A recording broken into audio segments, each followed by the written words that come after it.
up to 8 hours before she called the cops. And this is what she's telling you. And, and this is what she's telling you that happened 7 hours to 8 hours before she called. Let's listen. Let's enjoy truth. Pretty much they were in the meeting. I heard them dancing and laughing. Kiely went upstairs and she screamed because someone was in the room and she ran downstairs. And I kept calling her name and she wouldn't answer. And then I saw the guy. I just locked the door and I ran downstairs. But we don't know. And you saw a guy and you closed the door and you was all freaking out. They never really questioned her. They just listening to her story. Yes, I totally agree with you. And I believe that that story was all prepped up for 7 hours and a half until she called. I believe that everyone that needed to know what happened, they knew right away. Because it was in the only way to put everybody together to create an narrative and then go as it goes.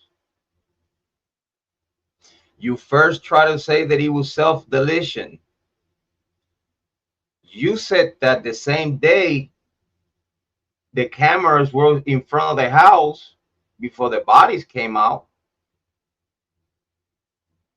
The same day this was said to a cop, they were trying to push the narrative of Ethan doing this and killing all three victims and himself. The same day a cop came out and gave an interview, very short and brief, and they asked what could happen in this resident, and the cop said it seemed most likely like self-deletion. That was the exact words that the officer put out there. You said that the same day that Dylan Mortensen said this. So where was the miscommunication or whatnot? I don't know. But you could tell with the flip-flop of the story, you knew that they were trying to build and throw spaghetti at the wall as it goes to make it look like they were doing a job that, in my opinion, they were not doing. And if they were doing it, they were forced to do a job to a certain extent. And as soon as they got to a critical point that, yeah, I think that we're gonna have to involve the Greek Council, and because it seems like a couple of students fucked up. And then now that you have that evidence that, yeah, you think that the students fucked up. Oh, then now out of the rabbit hat, you have Red Kopaka dying because he didn't cooperate, and then Bryan Kohberger Part 2. Found Bryan Kohberger. I don't believe in coincidences. Kiely said they never really questioned her. I totally agree with you.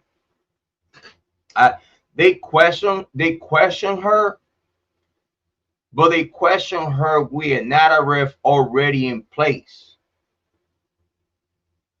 They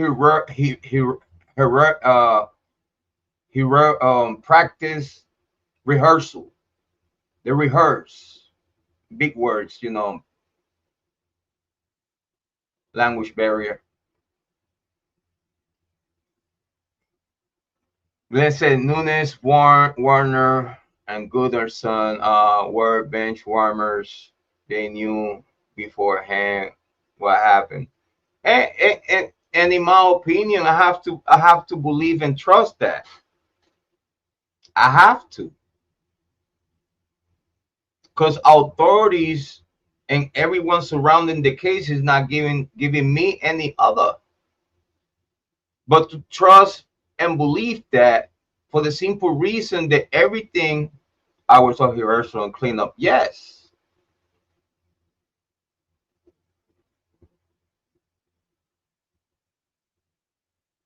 This was bottled up and prepared before it was given to us. This was made to, in first place, trying to not blame anyone living surrounding the victims.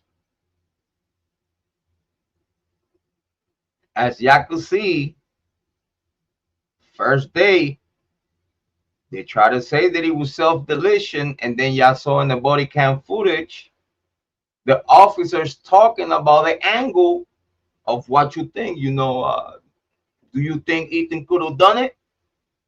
Like, do you think we could say that he killed the roommates on the rage of jealousy or whatnot, a fight between him and Sana, and Kiely and Maddie try to defend Sana, and then they end up dying, and then he end up bringing Sana to where he killed her and then kill himself. But then how the fuck he gonna have like exploratory wounds done to himself?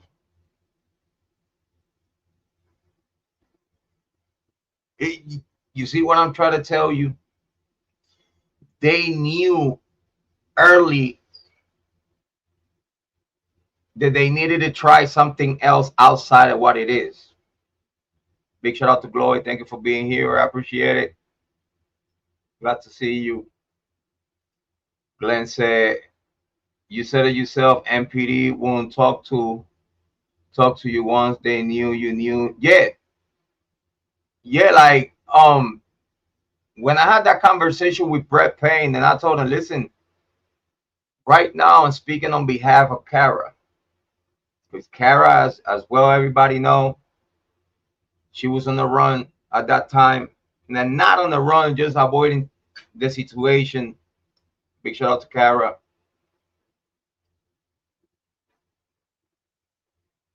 But I told Brett Payne, I'm speaking on behalf of Kara, because I noticed, she noticed Sana on the grub truck footage with her boyfriend. She just wanted to see the Apple Pay due to the Sana had Apple products, and she used to pay with her Apple Pay. And what a coincidence, the Sana talked to the camera. Look at the camera, you can see her face. Her mom see her face, her voice. This is exactly how I'm telling Brett Payne. Kara will turn herself in, but she only asking you to show her the Apple Pay receipt from Sana. Because if y'all really investigated this case, y'all definitely knew where Sana was the whole time, because she have Apple products that you could track. You cannot say that you never knew where Sana was and Ethan was all that time. That's cap. You just don't want to put the timeline together. The real timeline, the real time of death. That is way earlier than what everybody's speaking about. Shit, I said between 3 and 4.